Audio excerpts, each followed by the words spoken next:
Hello दोस्तों, नमस्कार। मैं हूं नारायण पटेल। आपके अपने चैनल पर आज हम बात करेंगे जवाहर नवोदय विद्यालय प्रवेश परीक्षा 2023 जो कि 29 अप्रैल को होने वाली है क्लास 6 के लिए। उसी के लिए गणित का मॉडल पेपर लाया हूं। तो आइए फटाफट शुरू कर लेते हैं। देखिए, सबसे पहला प्रश्न आपके सामने है, 1 से 25 तक की संख्याओं का योगफल क्या होगा।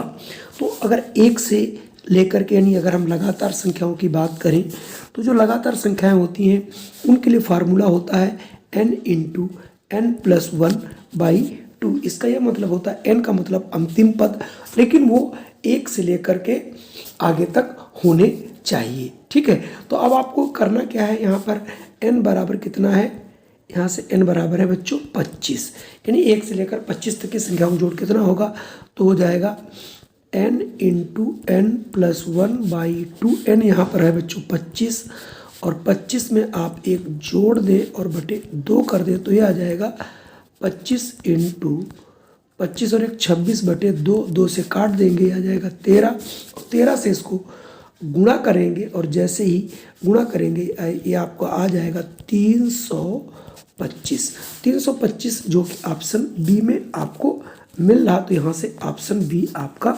सही होगा। अगले प्रश्न की अगर हम बात करते हैं, 48, 144 और 576 का महत्तम समापवर्त क्या होगा। महत्तम समापवर्त के लिए सबसे बढ़िया तरीका है, हम आपको बता देता हूँ। आपको यहाँ पर कुछ भी आपको नहीं करना है, जो सबसे छोटी संख्या होती है वो उसका महत्तम समापवर्तक वो संख्या या फिर उससे कम होता है। तो यहाँ पर सबसे छोटा बच्चों कितना है 48, तो इसका मतलब ये और ये तो दोनों हो ही नहीं सकते। रही बात 48 और 1 की, 1 इसलिए नहीं होगा क्योंकि इसमें देखिए 2 से ये भी कट रहा, 2 से ये भी कट रहा, इसका मतलब 1 से बड़ा होगा। और अब 144 हो नहीं सकता, 576 हो नहीं सकता, तो इसका आंसर केवल और केवल 48 ही होगा। अगर मैं बात करूं अगले प्रश्न की, तीसरा यानी 43 में आपसे पूछा जा रहा है 0.50 प्लस 0.15 भाग 0.05, इन सबको एक मझले ब्रैकेट छोटे ब्रैकेट में बंद करके इंटू 2/7 की वैल्यू क्या होगी। तो सबसे पहले हम इसको क्या करेंगे, डिवाइड करेंगे। तो ये क्या आ जाएगा, देखिए बच्चों 0.5 थोड़ा सा चल नहीं रहा है तो मैं यहाँ से इसको लेता हूँ 0.50 प्लस और ये 0.15/0.5 और इसको डिवाइड करें गुणा करेंगे 2/3 से। अब देखिए डेसिमल दोनों यहाँ बराबर हैं, हट जाएंगे, 5 एकम 5 या 15, ये पूरा 3 आ जाएगा। 3 में 0.5 जोड़ देंगे तो हो जाएगा 3.50 इंटू 7 था तो 7 आप कर देंगे, 7 एकम 7 पना 35, ये 0 आ जाएगा। 5 दूनी 10 यानी 100, 2 के बाद दशमलव यानी ये इसकी वैल्यू 1 आएगी, जो कि बहुत आसानी से हम यहाँ पर लगा सकते थे। अगला प्रश्न है, एक सीलिंग फैन को 750 रुपये में खरीद कर 18% लाभ पर बेचा जाए तो इसका विक्रय मूल्य क्या होगा। अब आप सभी जानते हैं कि इसका 750 रुपये जो है ये तो आपका इसका क्रय मूल्य है। तो हम 700, ये देखिए बच्चों यहाँ लिख देंगे 750 प्लस और 750 पर 18% ये एक्स्ट्रा ले रहा है लाभ, तो ये कितने का बिकेगा, तो 750 तो यही हो गया, प्लस अब 750 का ये 18% यानी बटे 100 हो जाएगा। 1 0 यहाँ से आप काट लेंगे बच्चों। ठीक, अब इसको देखिए 5 दूनी 10 कटेगा और ये 5 एकम 5 और 2 पचम 25 यानी 15 आ जाएगा। 2 एकम 2 नवैया 18, तो हो जाएगा 750 प्लस 15 नवैया कितना होता है बच्चों 135। अब 750 और 135 जोड़ो तो आ जाएगा 885। तो इस सीलिंग फैन का जो मूल्य होगा, विक्रय मूल्य 18% लाभ लेने के बाद 885 का होगा। अगला इसका आंसर होगा, आइए देखते हैं क्या यही आंसर है। जैसे कि मैंने बताया था 885 जो कि आपको यहाँ पर मिल रहा है। अगला है 45, निम्नलिखित संख्या पंक्ति एक निश्चित पैटर्न पर आधारित है, इसी पैटर्न पर अगली संख्या क्या होगी। अब आप देखें, अगर इसको यहाँ से ध्यान से देखें तो 6 7 8 तो अगला 9 ही होगा, इसमें कोई डाउट नहीं है। 24 है, 28 है, 32 है, इसका मतलब 4 4 का अंतर है, तो अगला 36 ही होगा बच्चों, ये भी कोई दिक्कत नहीं है। यहाँ 600, 700, 800, तो इसका मतलब अगला 900 होगा। 24 है, 28 है, 32 यानी 936 ही होगा। यहाँ देखिए ऑप्शन ए मिल रहा है, जो कि बहुत आसानी से यहाँ पर हम कर सकते थे। अगला प्रश्न है, यदि किसी वर्ष में 31 मई को बृहस्पति हो तो उसी वर्ष 30 जून को क्या होगा। तो बहुत अच्छी बात है, अगर मैं यहाँ पर बहुत आसानी से करूँ तो ये देखिए 31 मई को मैं कर देता हूँ बृहस्पतिवार, तो 31 बाद 1 तारीख आएगी यानी 1 जून, ये हमारा जून शुरू हो जाएगा और इस दिन होगा हमारा शुक्रवार। 7वें दिन जो है रिपीट होते हैं, तो अब शुक्रवार कब कब होगा, 7 में 1 में 7 जोड़ेंगे यानी 8 को भी शुक्रवार होगा, 8 में 7 जोड़े 15 को भी, 15 7 22 और 22 7 29, इन यहाँ तक शुक्रवार पड़ेगा। जो जून महीना होता है बच्चों 30 दिन का होता है, तो इसका ये मतलब हुआ शुक्रवार के वाले के दिन एक दिन बचा है, तो अगला दिन होगा शनिवार। इसका मतलब यदि किसी वर्ष में अगर 31 मई को बृहस्पति है तो उसी वर्ष का जो 30 जून होगा वो शनिवार को पड़ेगा। तो यहाँ पर ऑप्शन शनिवार देखिए, ऑप्शन सी आपको मिल रहा होगा। अगला आपके सामने एक प्रश्न है, बहुत अच्छा प्रश्न है। संपूर्ण क्रांति एक्सप्रेस संध्या 5:50 पर पटना के लिए खुलती है और अगले प्रातः 8:15 पर नई दिल्ली पहुंच जाती है। यात्रा का कुल समय क्या है। यहाँ पर आप कुछ मत करिए, क्योंकि शाम को चलिए 5:50 पर, तो ये 12 बजे तक इसको कितना समय हुआ, रात के 12 बजे तक।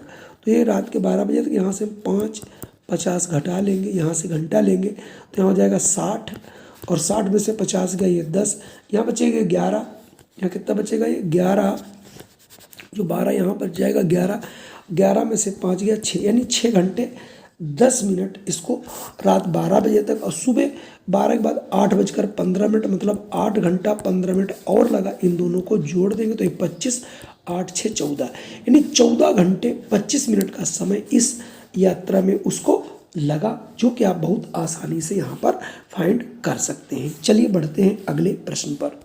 अगला प्रश्न है, ग्राफ का अध्ययन करके बताएं कि अंग्रेजी में कितने प्रतिशत छात्र उत्तीर्ण हुए।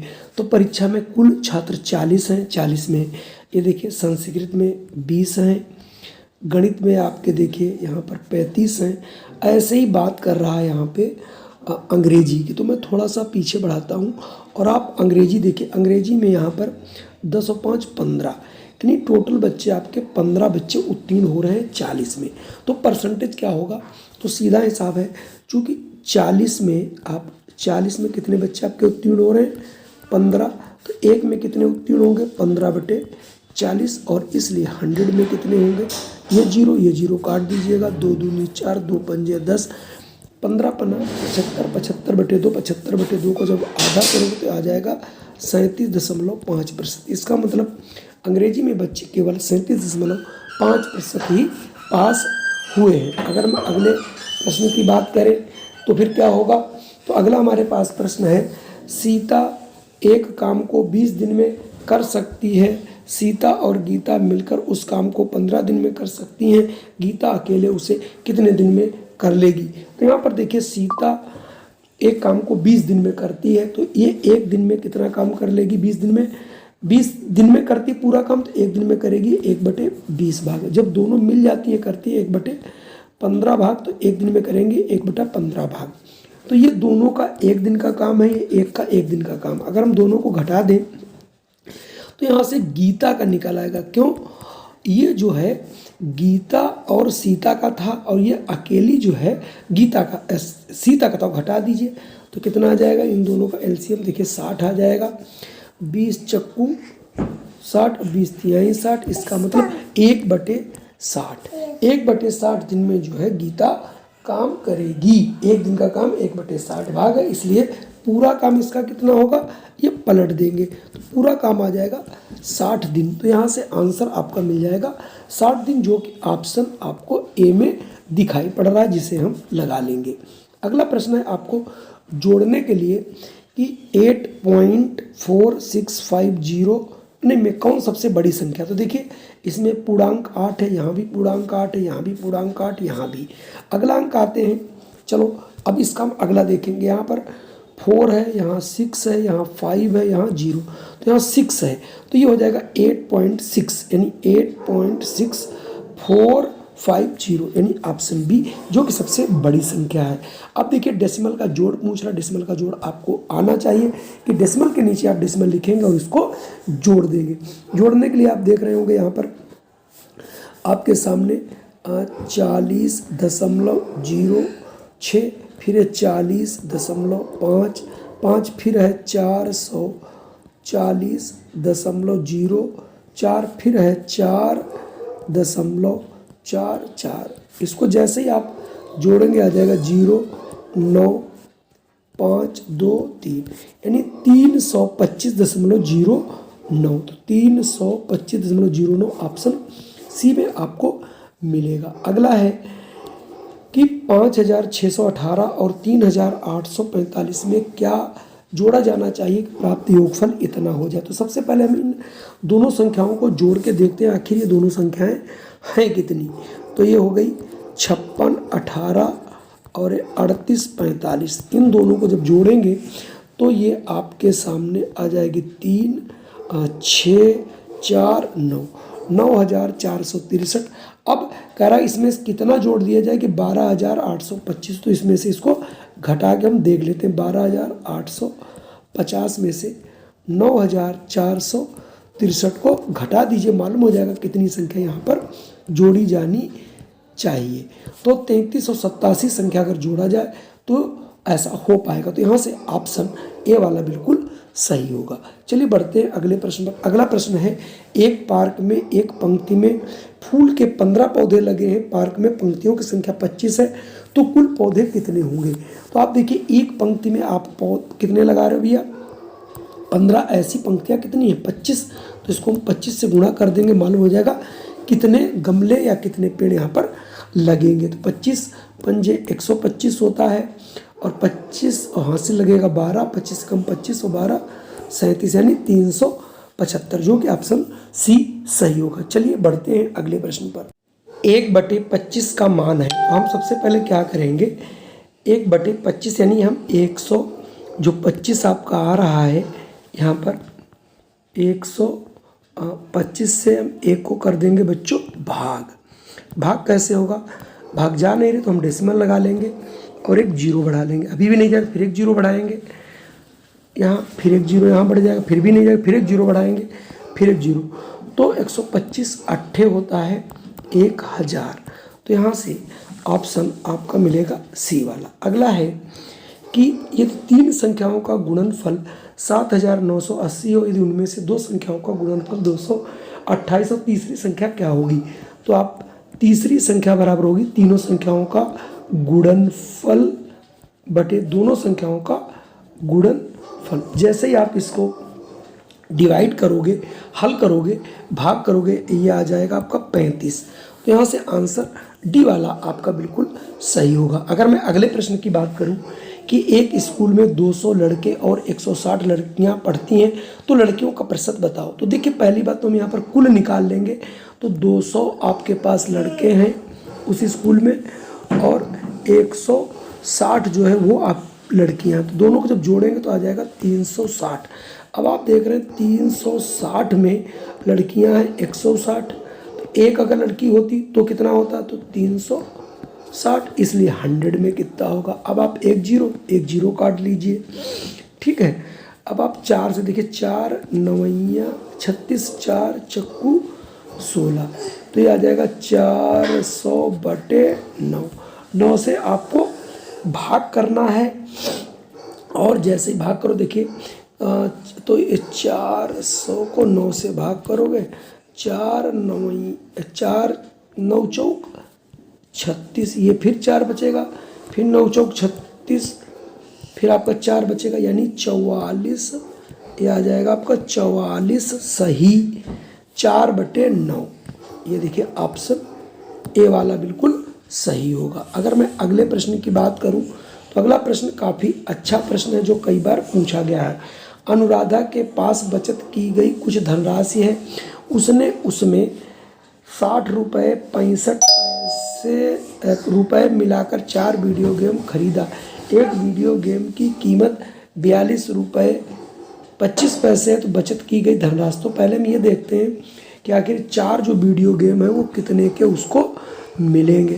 तो 4 से आप गुणा कर दीजिए, एक वीडियो मिलता है 42 रुपये 65 पैसे। ठीक, जब आप इसकी गुणा करेंगे तो आ जाएगा 169, यानी 169 रुपये का वीडियो गेम है।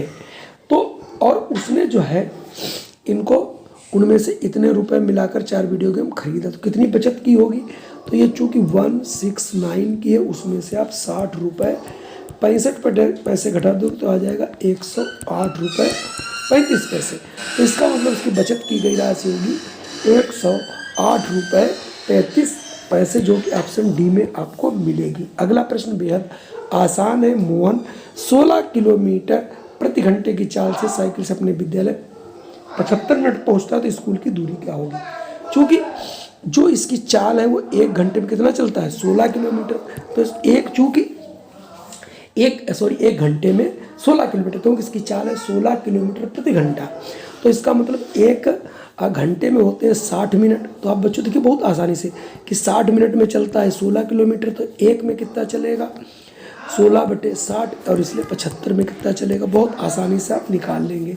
15 चक्कू 60, 15 पन्ना 75, 4 एकम 4, 4 चक्कू 16, 5 चक्कू 20। इसका मतलब उसका स्कूल 20 किलोमीटर की दूरी पर है। अगला है सबसे छोटी प्राकृतिक संख्या कौन सी। चूँकि प्राकृतिक संख्या 1 से स्टार्ट होती है, तो सबसे छोटी प्राकृतिक संख्या 1 है। कभी आप 0 मत करिएगा, क्योंकि एक प्राकृतिक संख्या नहीं है, वो पूर्ण संख्या है।